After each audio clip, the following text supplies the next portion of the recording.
لبيك اللهم لبيك لبيك لا شريك لك لبيك إن الحمد والنعمة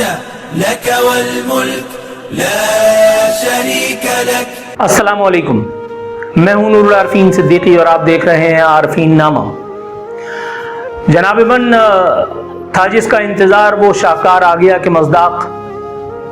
آج عین اس وقت کہ جب میں آپ سے گفتگو کی سعادت حاصل کر رہا ہوں، وہ فرزندان توحید کے جن پر میرے رب کی خصوصی عنایت، اس کی نظر کرم ہو گئی ہے، اس وقت عازم سفر ہوں گے، اس وقت محو سفر ہوں گے وہ حرم کعبہ کی جانب، اس ایک سعادت کے حصول کے لیے کہ جس کا مل پانا ایک مسلمان کی زندگی کا سب سے بڑا مقصد، سب سے بڑا نصب العین ہوا کرتا ہے. یہ وہ سعادت ہے کہ جس کا مل جانا، اور وہ بھی ان دا ٹرو اسپرٹ. گئے وقتوں میں تو کبھی یہ آسان ہوا کرتا تھا، لیکن آج اس ایک دور میں کہ جب مادہ پرستی منفعت ہر چیز پر حاوی آ چکی ہے،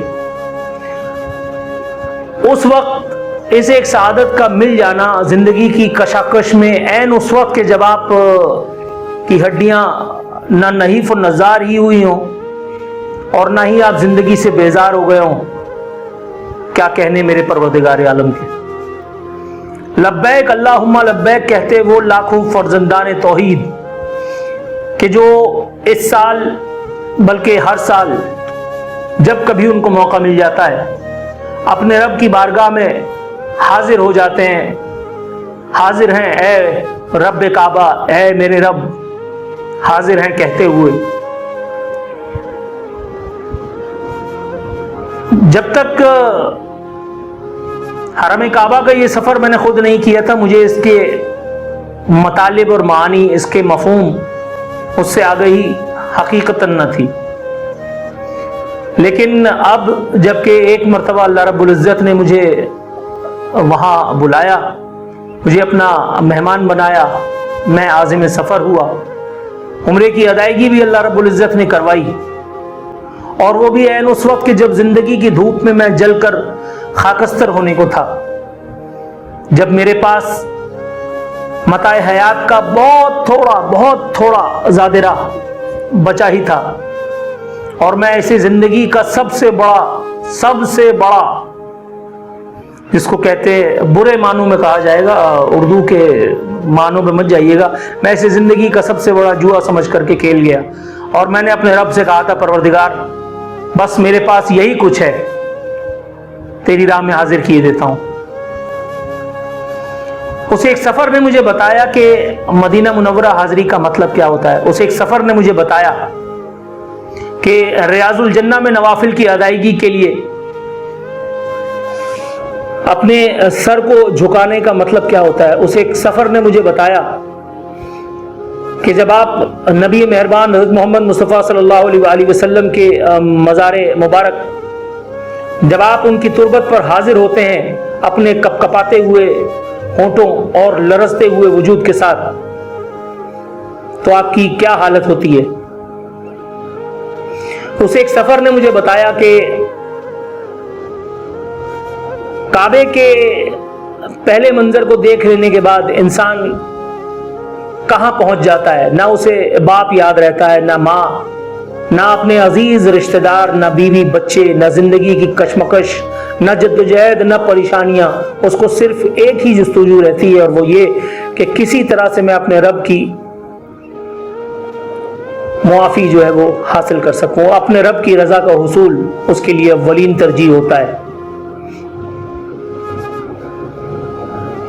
عمرہ جب اللہ رب العزت نے کروایا تو اب میں یہ گمان کرتا ہوں اپنے رب سے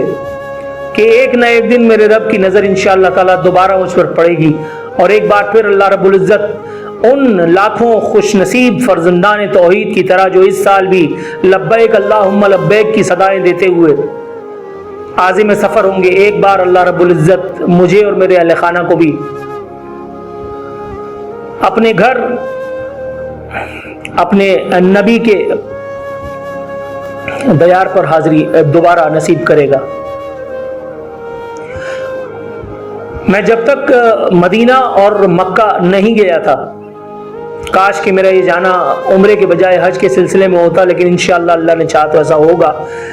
خوش نصیب ہوں کہ اللہ نے مجھے میری کجدائیوں اور بے وفائیوں سمیت ہی قبول کیا اور ایک بار مجھے عمرے کی سعادت تو نصیب کی۔ میں مدینہ اور مکہ میں رہنے کے بعد کچھ گھنٹے، کچھ پل، کچھ لمحے، کچھ دن گزار لینے کے بعد مجھے پتا چلا کہ میں، آپ، ہم سب صفر ہیں۔ کہنے کو یہ صرف ایک لفظ ہے صفر، لیکن جب آپ حاضر ہوتے ہیں، حاضری اپنے آپ میں ایک بہت بڑا مطلب ہے، ایک بہت بڑا۔ مجھے اچھی طرح یاد ہے، میری کمر کا درد مجھے 5 منٹ سے زیادہ سیدھے نہیں چلنے دیتا تھا اور مجھے بیٹھ کر کم سے کم 10 سے 15 منٹ سستانا پڑتا تھا تاکہ میرے وجود سے اٹھتی ہوئی ٹیسیں کسی طور تھم سکیں۔ گرمی کی شدت اتنی تھی کہ میرے دونوں پیروں میں چھالے پڑے ہوئے تھے، عین تلوے کے مقام پر۔ صفا مروہ کے درمیان میں بھاگ نہیں پا رہا تھا، صرف بھاگنے کی اداکاری پہ اکتفا کرنا پڑ رہا تھا بحالت مجبوری۔ لیکن اس وقت کہ جب میں اس ایک تکلیف کے عالم میں اپنے رب کا تصور کیے ہوئے اور اپنی زندگی کے سب سے کڑے امتحان میں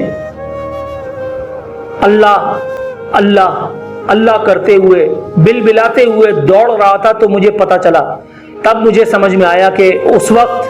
کہ جب وہ ایک ننھا بچہ پیاس سے ایڑیاں رگڑ رہا ہوگا، اس ایک وقت میں بی بی ہاجرہ کے دل پر کیا گزر رہی ہوگی، اس ایک وقت میں آسمان والے نے کیا کچھ گزارا ہوگا اس کائنات پر،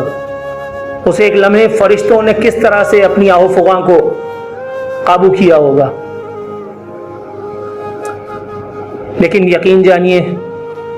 تکلیف بس اتنی ہی تھی۔ الحمدللہ ثم الحمدللہ ثم الحمدللہ۔ میں آج جب بھی دیکھتا ہوں ولاگز میں لوگوں کو ٹریول ڈاکیومنٹریز بناتے ہوئے حالت احرام میں، بہت تکلیف بھی ہوتی ہے۔ زندگی کا سب سے بڑا سفر، اور کیا پتا کہ آخری سفر۔ میری ماموزاد بہن زندگی کے نہ ابتدائی ایام کہوں گا اور نہ ہی اس کو آخری ایام کہوں گا، آخری وہ ثابت ہوئے بعد میں، لیکن مجھ سے 5 سال چھوٹی، ابھی اس کی کوئی عمر نہیں تھی، اس کے بچے ابھی چھوٹے ہیں۔ آپ یقین جانیے، کینسر کے موذی مرض میں میری وہ بہن عازم سفر ہوئی، اللہ رب العزت نے اس سے عمرہ کروایا، اور مدینہ شریف پہنچ کر، مدینہ منورہ پہنچ کر، اپنے ہوٹل کے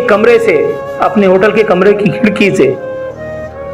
نبی کریم صلی اللہ علیہ وآلہ وسلم کے روضہ مبارک کو دیکھتے دیکھتے اس کا دم نکل گیا۔ جنت البقیع میں، اللہ کا شکر ہے ثم الحمدللہ، اللہ رب العزت نے اسے ایک مقام پر مدفون ہونا نصیب کیا جہاں بعض لوگوں کے مطابق وہ جو اس تدفین میں شریک تھے، وہاں جلیل القدر صحابہ کرام مدفون ہیں۔ یہ ڈیسٹینی تھی، اس میں اسٹرگل کا کوئی عمل نہیں تھا۔ در حقیقت مجھ سے پوچھئے تو مجھے وہاں جا کر پتا چلا کہ زندگی پر ہمارا بالکل کسی طور کوئی کنٹرول نہیں ہے۔ ہم سوچتے ہیں کہ میں یہ ہوں، میں نے یہ کیا، میری یہ اچیومنٹس ہیں، میں یہ آبجیکٹیوز لے کر کے چل رہا ہوں، میرے یہ گولز ہیں، اور میں نے یہ آؤٹ کمز جو ہیں وہ ایکسپیکٹ کر رکھے ہیں۔ یہ صرف ہمارے اپنے طور پہ ہے۔ در حقیقت یہ نظام کائنات تو مکہ مدینہ جا کر پتہ چلا، کہیں کسی ایک ایسی جگہ سے چلایا جا رہا ہے جس پر نہ میرا اور آپ کا کوئی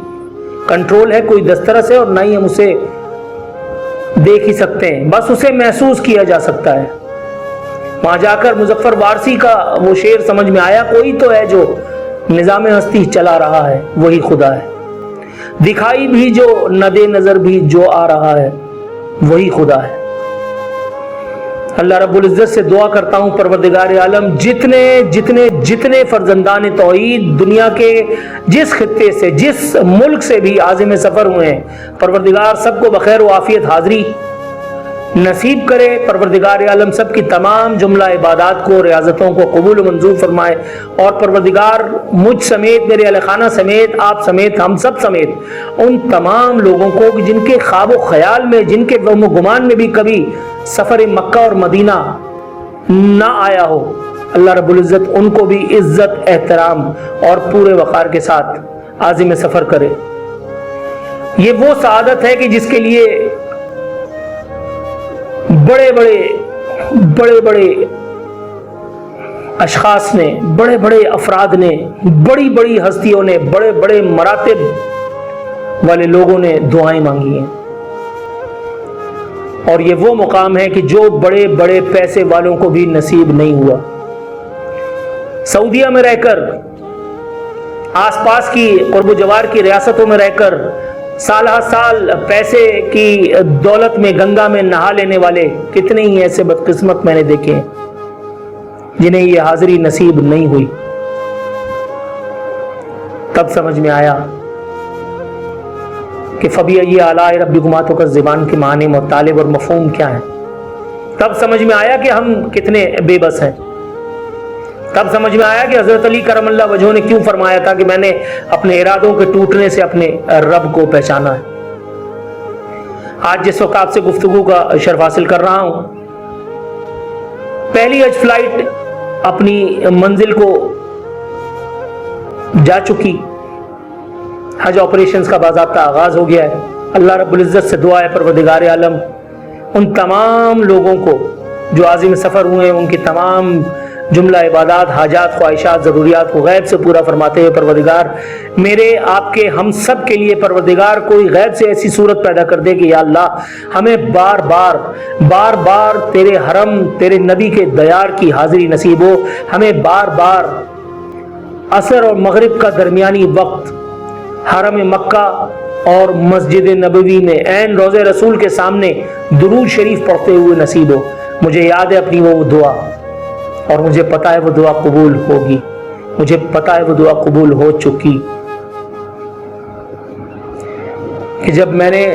تیسری صف میں بیٹھ کر روتے ہوئے خانہ کعبہ کو دیکھتے ہوئے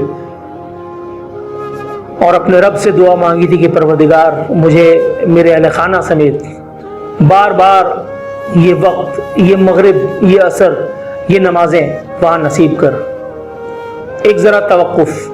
کہ انشاءاللہ تعالیٰ ابر کرم برسنے کو ہے۔ پروردگار دعا ہے کہ بس تیری رحمت کی اس بارش میں پورا عالم اسلام، پورے مسلمان تمام دنیا کے جہاں کہیں بھی ہوں، جس ہستی میں، جس حیثیت میں ہوں، پروردگار ان سب کو تیری رحمت کی اس بارش میں بھیگنا نصیب کر دے۔ اپنا بہت خیال رکھیے گا، انشاءاللہ تعالیٰ پھر ملاقات ہوتی ہے۔ فی امان اللہ۔